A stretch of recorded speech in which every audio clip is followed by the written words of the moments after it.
Bonjour mes amis, apprendre à aimer une personne, voilà une question fondamentale, une question, je pourrais dire, même étonnante. Et pourtant, je pense que toutes les personnes qui sont célibataires, veuves, divorcées, et qui espèrent vivre encore une histoire d'amour, qui en ont envie vraiment de vivre à deux et de construire ce bonheur à deux qui est une aventure incroyable, mais qui ne se réalisent pas dans la vie, les temps de solitude commencent à s'allonger. Je pense qu'il faut se poser des questions et peut-être remettre en cause certaines choses, hein. On le dit dans les textes sacrés, voilà, avec tout changement va aussi un changement de pensée. On ne peut pas croire qu'on va faire toujours la même chose, qu'on va penser la même chose et que les choses vont changer. C'est une chose importante à intégrer, pas seulement à comprendre, mais à intégrer à l'intérieur de nous. Aujourd'hui, je le vois au travers de mes consultations, les gens sont souvent rapides. Ils veulent des choses concrètes. Ils sont pressés. Ils veulent avoir des certitudes. Donc, ils ont toutes ces attentes, même sur l'amour. Et, fin de compte, on juge l'autre très vite.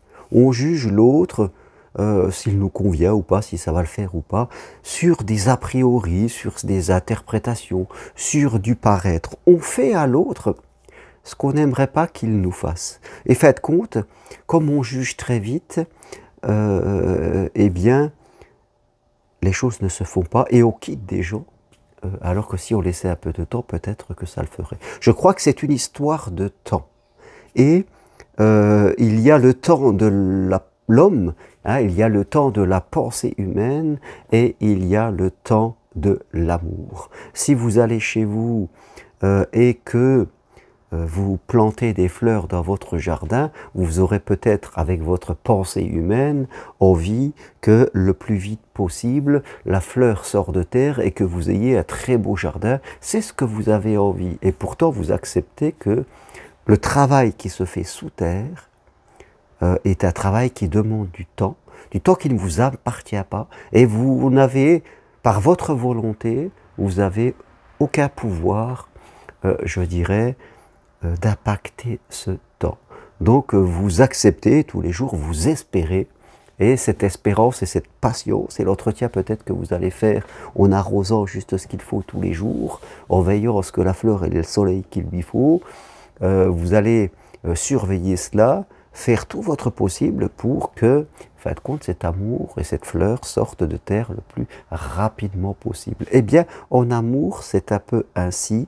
L'amour nous demande du temps pour vraiment aimer. Non pas aimer apparaître ou être bien, je veux dire commencer à connaître une personne, aimer cette personne dans ses pensées, dans ses comportements, dans sa façon de se comporter avec nous, de communiquer, dans sa passion, dans son identité. L'amour, le vrai amour, celui que vous cherchez, celui que vous espérez qu'il dure toute la vie, demande du temps pour éclore, parfois plusieurs mois.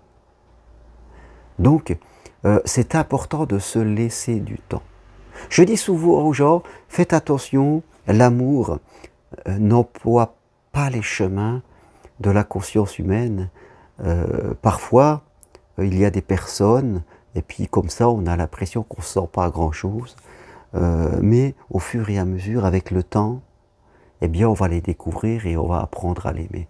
Je suis à mon 3e divorce et à chaque fois, les personnes, au début, c'était pas plus que ça, mais c'est en apprenant à les connaître dans leur identité, dans leurs différences, que l'amour vraiment est venu, a grandi dans quelque chose de merveilleux et est devenu vraiment ce roc, cette fondation presque quasi indestructible. Là où j'ai vécu d'autres relations quand j'étais célibataire, ou entre mon deuil et puis mon divorce, qui semblaient partir très haut, beaucoup d'attirance, beaucoup de lumière, et qui, fin de compte, se sont éteintes comme cela. Donc, soyez patient. Laissez le temps à l'amour de venir à vous. Ne jugez pas trop vite. en nous jugeant trop vite sur du paraître, et souvent nous fermons la porte et nous empêchons l'amour de venir clore. Voilà, ne soyons pas trop dans l'analyse.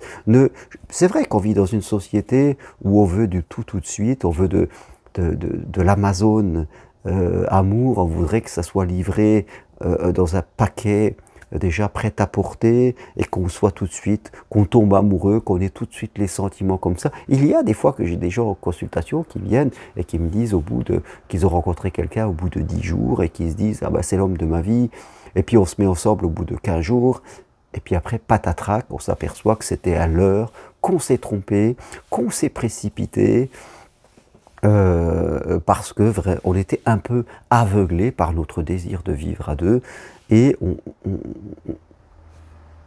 on n'a pas regardé tous les feux rouges qui nous indiquaient que c'était pas la bonne personne. L'amour nous demande de la patience, de la persévérance et de la souplesse. Ce sont vraiment 3 valeurs à mettre en place, 3 qualités: patience, persévérance, souplesse. Il ne nous demande pas, je veux dire, de nous précipiter, d'être insatisfait et d'être trop strict dans nos attentes, parce que là, c'est le meilleur moyen de rester seul toute sa vie. L'amour, c'est le centre de la vie. Quand on rejette les autres, quand on rejette l'amour, eh bien pour nous, c'est que la voie de la solitude, la voie de la souffrance. Il n'y a pas d'autre chemin. Oui, on voit autour de nous plein de gens qui écrivent ici ou là que eux ils sont mieux seuls, que c'est la liberté de faire ce qu'on veut quand on veut. Plein de gens qui écrivent ça. Est-ce que c'est vraiment ce qu'ils pensent au plus profond de leur âme? J'en doute, si on est honnête. Est-ce que ces gens préféreraient pas aimer quelqu'un et vivre dans un vrai amour authentique plutôt que de rester comme ils sont? Eh bien, à eux de répondre avec l'honnêteté. Voilà ce que je voulais partager avec vous. Il faut apprendre à aimer, c'est-à-dire apprendre à être patient, à entretenir cet amour et à le laisser éclore. Ne soyez pas dans la précipitation. Et si vous voulez aller plus loin et qu'on fasse le point de votre vie sentimentale, quelle que soit votre situation, célibataire, en couple, en début d'histoire, prenez une consultation avec moi, c'est possible à distance de chez vous. Quand vous investissez sur l'amour, l'amour investit sur vous.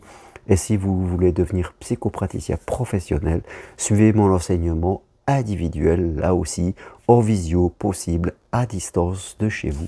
Demandez-moi le programme, je vous ferai un plaisir de vous l'envoyer. Merci à vous, à très bientôt, au revoir.